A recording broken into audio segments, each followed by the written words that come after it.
இந்த பிடுங்கு பிடுங்கினால் அவர் மரணித்தே விடுவார் ஐயா. பாருங்கள் எத்தகைய மெல்லிய இரத்த குழாய்கள் இங்கு அமைந்திருக்கிறது என்று.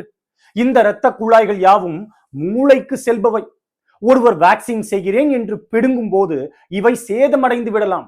பின்னர் அவற்றில் கிருமிகள், நாம் சுவாசிக்கும் தூசி துகள்கள் எல்லாம் ஊடுருவி மூளையினை அடைந்து பெரும் நாசத்தை ஏற்படுத்தி விடலாம்.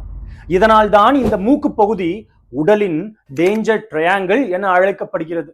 குழந்தைகள் விளையாடும் போது கூட மூக்கினில் அடிபட்டு விடாமல் பார்த்து கொள்ள வேண்டும். அடிக்கடி வேக்சின் செய்பவர்களுக்கு அங்கு இன்க்ரோன் ஹேர் எனில் மூக்கின் முடி மேல் நோக்கி வளராமல் தோலினை துளைத்து கீழ் நோக்கி வளர ஆரம்பிக்கும். இதனால் அங்கு வலியுடன் கூடிய கட்டிகள் ஏற்பட்டு பெரும் இன்னல்கள் உருவாகும். மேலும் இம்முடியானது மூக்கினின் உள்ளே எவ்வித அழுக்கோ தூசி துகள்களோ நுழைந்து விடக்கூடாது என்பதற்காக பணி செய்பவை. கோடை காலத்தில் நீங்கள் வெப்ப காற்றை சுவாசித்தாலும் கூட அதனை குளிர்ந்த காற்றாக மாற்றி நுரையீரல்களுக்கு அனுப்புபவை. இத்தகைய மகத்துவமான பணிகளை அவை புரிகின்றன. ஆகையால் அவற்றை நீங்கள் பிடுங்க எண்ண வேண்டாம்.